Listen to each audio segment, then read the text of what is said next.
తమిళనాడులో టీవీకే పెట్టి విజయ్ మొదటి ప్రయత్నంలోనే గ్రాండ్ సక్సెస్ అయ్యారు. ఇక అన్నామలై బీజేపీకి రాజీనామా చేసి రండి మారుదాం మార్చుదాం అంటే 24 అవర్స్లోనే 4 లక్షల మంది జాయిన్ అయ్యారు సార్. చాలా మంచి అనూహ్య స్పందన వచ్చింది. ఇక కాక్రోచ్ జనతా పార్టీకి పెద్ద ఎత్తున జంజీలు సపోర్ట్ చేస్తూ ఉన్నారు. సార్ నాకు ఇక్కడ ఉన్న సందేహం ఏంటంటే దేశంలో చాలా ఎస్టాబ్లిష్డ్ పొలిటికల్ పార్టీస్ ఉన్నాయి, కానీ కొత్త పార్టీల వైపు కొత్త వేదికల వైపు జనాలు ఎందుకు ఆకర్షితులవుతూ ఉన్నారు సార్? అంటే ఇప్పుడు this is the age of startups కదా.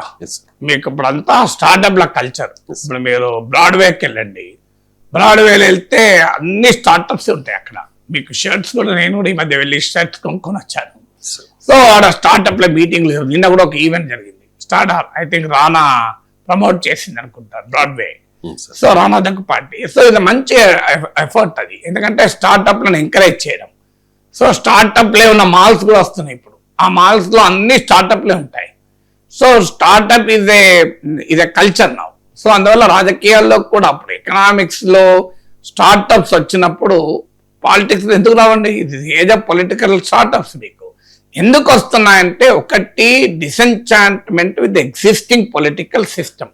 ఇప్పుడున్న రాజకీయ వ్యవస్థ పైన, రాజకీయ వ్యవస్థ అంటే ఒక పార్టీ కాదు నేను చెప్పేది, ఎస్టాబ్లిష్డ్ పాలిటిక్స్ పైన సమాజంలో ఒక పెద్ద వర్గానికి, ముఖ్యంగా యూత్ కు కంప్లీట్ గా డిసిల్యూషన్ అయి ఉన్నారు. వారికి ఇంకో మార్గం లేక ఎన్నికల సమయంలో వీరు కాకపోతే వారికి, వారు కాకపోతే వీరు కోటేస్తున్నారు. కానీ సీరియస్ డిసిల్యూషన్మెంట్ ఇలా కాక్రోచ్ జనతా పార్టీ కానీ, అంతకుముందు ఆమ్ ఆద్మీ పార్టీ ఢిల్లీలో కానీ, లేదు మీకు తమిళనాడులో మీకు విజయం కానీ, ఇవన్నీ కూడా ఎగ్జిస్టింగ్ పొలిటికల్ సిస్టంతో, కల్చర్తో ప్రజలు విసిగెత్తున్నారు. ఈ ఫ్యాక్ట్ నీకు ఎవరు కొద్దిగా ఆశ చూపెడితే వాళ్ళు కోటేస్తున్నారు. నేను 2007లో ఎమ్మెల్సీగా పోటీ చేసినప్పుడు చాలా మంది నన్ను భయపెట్టారు. ఏంటి అన్ని రాజకీయ పార్టీలతో పోటీ పడతావా నువ్వు? టీడీపీ, టీఆర్ఎస్, బీజేపీ, కాంగ్రెస్ ఇవన్నీ మామూలు పార్టీల, వాళ్ళకి ఎంతమంది కార్యకర్తలు ఉంటారు, వనరులు ఉంటాయి, వాళ్ళతో నువ్వేం చేస్తావు అన్నారు. నేను నమ్మకం నాకు ఏది ఉండే అంటే, ప్రజలు ఈ రాజకీయ వ్యవస్థను అనివార్యమే దీంట్లో భాగమయ్యారు తప్ప, మనం కనుక ఆ ప్రత్యామ్నాయం చూపెట్టగలిగితే ప్రజలు ఆదరిస్తారు అనే ఒక హైపాథెసిస్ తో వెళ్ళాడు. రీసెర్చ్ మెథడాలజీలో హైపాథెసిస్ అని ఉంటుంది.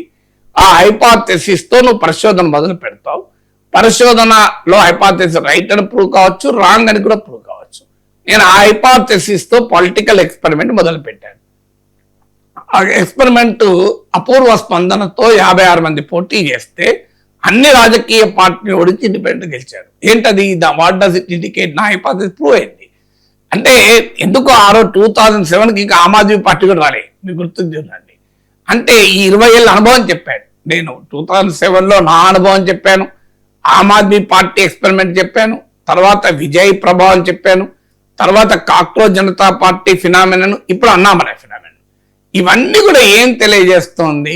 ప్రజలు ఈ పొలిటికల్ సిస్టంతో విసిగెత్తున్నారు. మరి విసిగెత్తున్నప్పుడు చాలా మంది ప్రయత్నాలు చేశారు కదా. ఇప్పుడు జయప్రకాష్ నారాయణ ప్రయత్నం చేశారు, జేడి లక్ష్మీనారాయణ ప్రయత్నం చేశారు. మరి ఎందుకు వీళ్ళు సక్సెస్ కాలేదంటే, వాళ్ళ హానెస్టీ, ఇంటెగ్రిటీ పైన ఎవరికి అనుమానాలు ఏం లేవు. జేపీ గారన్నా, జేడీ గారన్నా సమాజంలో చాలా గౌరవం, ఇప్పటికీ చాలా గౌరవం, దాంట్లో ఏం డిస్ప్యూట్ లేదు. కానీ వారు అధికారులకి రాగలుగుతారు, ఎస్టాబ్లిష్డ్ పొలిటికల్ పార్టీస్ ఛాలెంజ్ చేయగలుగుతారన్న విశ్వాసాన్ని కలిగించలేకపోయారు. ఆ విశ్వాసం కలగకపోవడం వల్ల వారి పట్ల గౌరవం అలాగే ఉంది, కానీ ఓట్లు రాలే. సో దట్ డజంట్ మీన్ ప్రజలు ఏదో ఇప్పుడున్న రాజకీయ వ్యవస్థను గౌరవించారు, అభిమానించారు అని కాదు. వారికి మరో మార్గాలు, వీరు మంచివాళ్ళు, కానీ వీళ్ళు గెలుస్తారా యుద్ధ భూమిలో అనే ఆ నమ్మకం లేదు కనుక వాళ్ళు వెనకాల చేరలేదు ప్రజలు. సో అందువల్ల ఇప్పటికీ కూడా దేశంలో ఎక్కడ ఎగ్జిస్టింగ్ పొలిటికల్ సిస్టమ్ను ఛాలెంజ్ చేస్తూ కాన్ఫిడెన్స్ కనుక ఇవ్వగలుగుతారనుకోండి, వారి పట్ల ప్రజలు ఆకర్షితులవుతారు. ఆ అవకాశాలు ఇప్పటికీ ఉన్నాయి. రెండవది ఏంటి అంటే, పోలరైజ్డ్ పొలిటికల్ స్పెక్ట్రంలో ఏమీ చేయలేము అనేది ఒక రాంగ్ నోషన్ లో ఉంటారు. డిఎంకే, ఏడిఎంకే, ఇక మూడో ప్లేయర్ స్పేసే లేదు. ఆంధ్రప్రదేశ్లో టీడీపీ, వైసీపీ మూడో వాళ్ళకి స్పేసే లేదు. సో ఈ బీఆర్ఎస్, కాంగ్రెస్ మూడో వాళ్ళకి స్పేసే లేదు. బీజేపీ కూడా ఉందనుకోండి, నాలుగో వాళ్ళకి స్పేస్ లేదు. ఇలా దేశంలో ఎక్కడా స్పేస్ లేదు అని అనుకుంటారు. కానీ ఇన్నోవేషన్ ఏం చెప్తుంది అంటే అది కూడా డిస్రప్టివ్ ఇన్నోవేషన్ అంటారు. డిస్రప్టివ్ ఇన్నోవేషన్ ఏంటంటే ఎగ్జిస్టింగ్ దాంతో సంబంధం లేదు, they completely build a new fresh. So అందువల్ల ఆ పోలరైజ్డ్ పొలిటికల్ స్పెక్ట్రమ్ లో బందీ కాకుండా ఒక ఇన్నోవేటివ్ గా డిసప్టివ్ ఇన్నోవేషన్ తో గనక పాలిటిక్స్ చేస్తే ప్రజలు ఆదరించడానికి సిద్ధంగా ఉన్నారని ఈ ఉదాహరణలు చెప్తున్నాయి. మీకు ఢిల్లీలో ఆమ్ ఆద్మీ పార్టీ వచ్చినప్పుడు ఇలాగే అనుకున్నారు, బీజేపీ కాంగ్రెస్ ల మధ్య పోలరైజ్ ఉన్నగా థర్డ్ ప్లేయర్ కి ఏ అవకాశం ఉంటుంది. మూడవది ఏంటంటే పొలిటికల్ ఆస్పిరేషన్స్ ద యూత్. ఇప్పుడు మీరు 18-19 ఇయర్స్ వాళ్ళు 1,80,00,000 ఓటర్లు ఉన్నారు. 20 to 29 ఇయర్స్ వాళ్ళు 2,90,00,000 అంటే మీకు అరౌండ్ 1,97,00,000 ఉన్నారు. టోటల్ గా భారతదేశ 19 crore 70 lakhs ఉన్నారు. టోటల్ గా మీకు బిలో 30 ఇయర్స్ 21% ఓటర్స్ ఉన్నారు. వీళ్ళను రిప్రజెంట్ చేసేటువంటి ఏ పొలిటికల్ పార్టీ లేదు. రాజకీయ పార్టీల్లో యూత్ అంటే నాయకుల ఎమ్మెల్యేల పిల్లలు, ఎంపీల పిల్లలు, మంత్రుల పిల్లలు, ముఖ్యమంత్రుల పిల్లలు, ప్రధానమంత్రుల పిల్లలు, వీళ్ళే యూత్ రాజకీయాల్లో. నిజమైన యూత్ ఇవాళ ఆ స్పేస్ లేదు. అది మూడవ కారణం, ఇలా కాక్రోచ్ జనతా పార్టీకి ఎగ్జాంపుల్ కావటానికి కారణం అది. నాలుగవ కారణం ఏంటంటే ఈ పొలిటికల్ కల్చర్ తో విసిగెత్తున్నారు. కులము, మతము, ఇలా రకరకాలు. ఇలా తమిళనాడులో విజయ్ ఫినామినా ఏంటి, అన్ని కులాల వాళ్ళు ఒట్టేశారు, అన్ని మతాల వాళ్ళు ఒట్టేశారు. సో అందువల్ల ఈ కాస్ట్, రీజన్, డబ్బు, కాస్ట్, రిలీజను, డబ్బు, వీటిని ఆధారంగా చేసుకునే రాజకీయాల పట్ల ప్రజలు తీవ్రమైన కోపంతో ఉన్నారు. అలాగే ఎడ్యుకేటెడ్ మిడిల్ క్లాస్ ఇవాళ ఈ పొలిటికల్ సిస్టమ్ రిచ్ కు రివార్డ్ చేస్తోంది. అనేక రకాల రాయితీల రీత్యా, పాలసీస్ రీత్యా, పూర్కు వెల్ఫేర్ రీత్యా ఎంతో కొంత ఆదుకుంటున్నట్టు కనిపిస్తుంది. Completely left out of the democratic public policy ఎవరంటే మిడిల్ క్లాస్.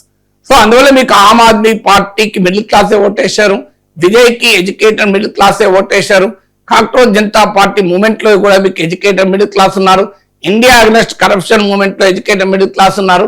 సో ఎక్కడ అవకాశం వస్తే ఎడ్యుకేటెడ్ మిడిల్ క్లాస్ తమ పొలిటికల్ ఆస్పిరేషన్ అసెషన్ చూపెడుతున్నారు. ఎందుకంటే ఈ డెమోక్రటిక్ పొలిటికల్ సిస్టమ్ లో రాజకీయ పార్టీల ఓటు బ్యాంక్ రాజకీయాల్లో విసిగెత్తినటువంటి సెక్షన్ ఏదన్నా ఉంటే చదువుకున్న విద్యావంతులైన మధ్యతరగతి.